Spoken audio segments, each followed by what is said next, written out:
De passage à Cotonou, le professeur Charles Atolo Moumouni, enseignant à l'Université de Laval au Canada, a partagé ses réflexions sur le lien entre l'État, la Constitution et la société en Afrique, avec un public diversifié composé de présidents d'institutions, d'acteurs politiques, d'universitaires et étudiants en droit lors d'une conférence débat le mercredi 12 mars 2025. Avant d'entrer dans le vif du sujet, j'aimerais pouvoir prendre 3 précautions. La première précaution est que cette conférence est de facture essentiellement scientifique et apolitique. Elle porte bien entendu sur une thématique qui peut être perçue comme sensible dans le contexte politique national. Mes propos visent tout simplement à rendre compte d'un certain nombre d'observations que nous avons faites sur les États africains en général. C'est à vous de voir dans la présentation que je vais faire les éléments d'explication qui correspondent à la réalité du Bénin et les éléments qui ne correspondent pas à la réalité du Bénin.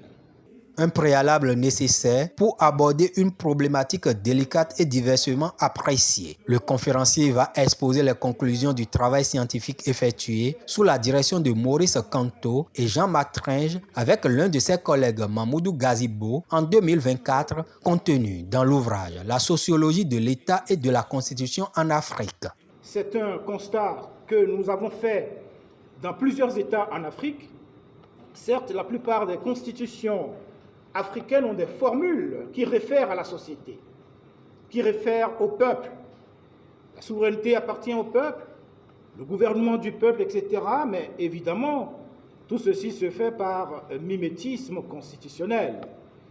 Il n'y a qu'à voir comment les États africains traitent de la Constitution qui, normalement, est le reflet de cette souveraineté. Les travaux de recherche sur le lien fondamental entre l'État, la Constitution et la société en Afrique du professeur Atolo Moumouni et de son collègue Gazibo révèlent 3 modèles possibles. La disjonction triangulaire, l'hypertrophie institutionnelle, décomposée en ses variantes de l'hypertrophie de l'État, de l'hypertrophie de la Constitution et de l'hypertrophie de la société. Le 3e modèle, la trinité républicaine, est selon le conférencier celui qui répond aux réalités des pays africains. C'est le modèle de l'équilibre entre les 3 composantes. Sur le plan horizontal, vous avez la société qui produit la Constitution, qui produit l'État. Et sur le plan vertical, vous avez l'État qui dirige la société par l'intermédiaire de la Constitution, par l'interface de la Constitution. C'est ce modèle, en tout cas, qui me paraît refléter l'équilibre entre les 3 composants. À partir du modèle de la trinité républicaine, les 2 chercheurs proposent une approche de constitution qui intègre les réalités des sociétés africaines.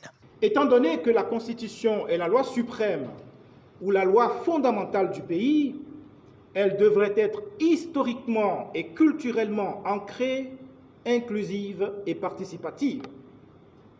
Elle devrait traduire le consensus national sur les grandes orientations et priorités, non seulement en matière de démocratie, mais aussi et surtout en matière de développement économique, social et culturel. La Constitution projet de société s'articulerait autour de 4 principes. Entre contribution et question de compréhension du concept, les interlocuteurs du conférencier ont apprécié la qualité du travail. De l'État africain. Demain, comment allez-vous mettre en parle ce projet de société, constitution, projet de société, sans être taxé de dictateur, sans la grande problématique.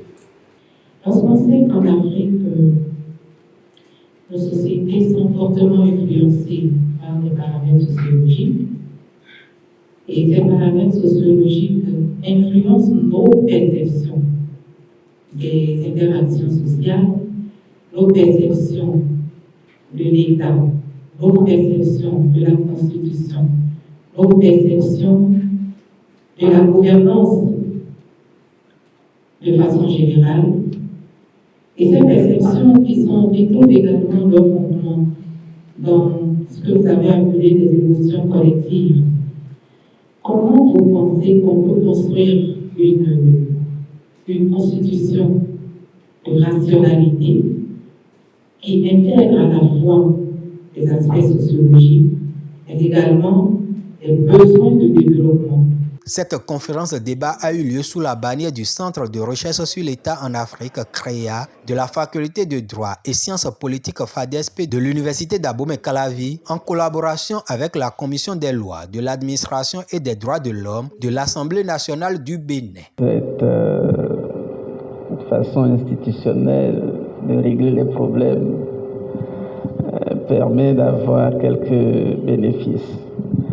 Et donc nous vous remercions au nom du centre d'avoir accepté de parler dans le cadre du centre. Je remercie également le député Orden Aladatin de s'être associé à cette activité. Il est à l'étranger et pour les rares fois qu'il décide donc de partager sa contribution avec ses compatriotes, donc c'est avec le cœur ouvert que nous l'accueillons et c'est cette facilité que nous avons donnée à cette manifestation. Au sortir de cette conférence, les débats vont se poursuivre certainement sur la thématique. Mais déjà, les participants repartent avec de nouvelles idées sur le rapport entre l'État, la Constitution et la société en Afrique.